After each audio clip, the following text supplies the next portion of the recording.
Hello folks, my name's David Edgar. I'm the host of Heart and Hand, the Rangers podcast, and I'm joining you tonight to discuss Rangers' progress, past Progres, Neiderkorn, into the third qualifying round for the Europa League, where we will go to Denmark to face FK Midtjylland. Well, this game was a big, huge pile of meh. To put it into context, my wife knows absolutely nothing about football, but she will always inquire how Rangers got on because she knows how it affects my mood and thus the general level of peace in the house. And she said, "How'd you get on?" I said, "Well, it was a draw." She went, But you went through." I said, "Yeah." She went, "Well, that's good." And that kind of sums up what you can take from this match. Progress put 10 men behind the ball, doggedly. They worked very hard to deny Rangers space, and Rangers didn't play with an awful lot of intensity tonight, it's got to be said. Could all have been different had Scott Arfield not saw a shot come back off the post in the first half. He did really well. The keeper had given it up. It seemed to be running wide, but he got in and slid a shot through the keeper's legs, but came back off the post.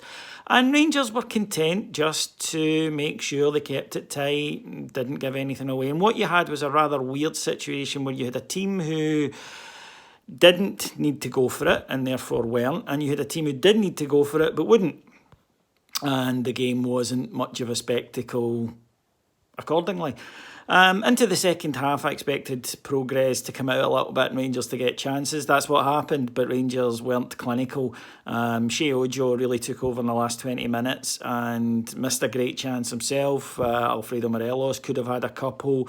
Joe Aribo, who I thought was Rangers' best player on the night again, he really does have good feet and an intelligent user of the ball. But Rangers couldn't just get the goal that would have given us a victory, and instead had to settle for a 0-0 and 2-0. We did give Progress a good chance round about the hour mark.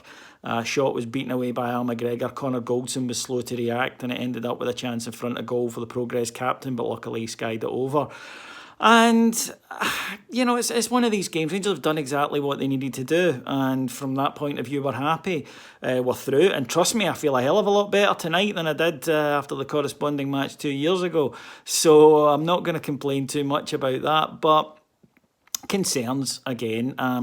Some people have said, again, it shows that we struggle against packed defences. I would argue that it doesn't quite so much, because we are making chances, and that was different when we played Aberdeen in those matches last season. When we played St Johnstone, for example, we weren't. They were able to hold us at arm's length really easily. Rangers should have scored tonight, but what worries me is Rangers should have scored a few tonight. They should have scored a few against Derby. They should have scored more in this fixture last week, and it's that profligacy in front of goal that is going to cost us, and that's what worries me. It's not about, as I say, we struggle against packed defences, because we are making chances. We're just not taking them. It's not realistic that you're going to make 10, 12 golden chances a match. But if you make 5 or 6, and Rangers are, and you don't take any, then that's gonna cause you problems. But it would be, I think, a little bit churlish to focus too much on that tonight. Rangers had to exercise a ghost. We appeared destined never to score in that stadium. And I have absolutely nothing against Progress Neiderkorn, but I sincerely hope I never, ever, ever, ever see them again. Now we're on to Kilmarnock and hopefully welcoming back Stephen Davis. I think you could see he was missed. One thing I would say is Rangers started tonight with Camara and Ryan Jack, and I know why, because, it was about, first and foremost, not losing a goal. And the gaffer can be a little bit conservative at times, but I don't believe we need two holding midfielders in these matches. And I know you might say, but we push Ryan Jack forward.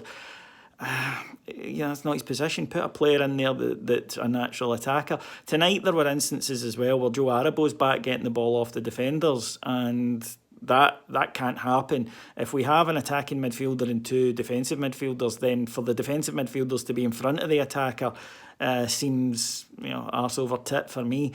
But this match will either be forgotten about if we beat Kilmarnock on Sunday, or if we don't, be used as evidence of a greater malaise. So, like all supports, we live in the moment, and that's what we need Rangers to do: go out and win, and then we'll all be quite happy.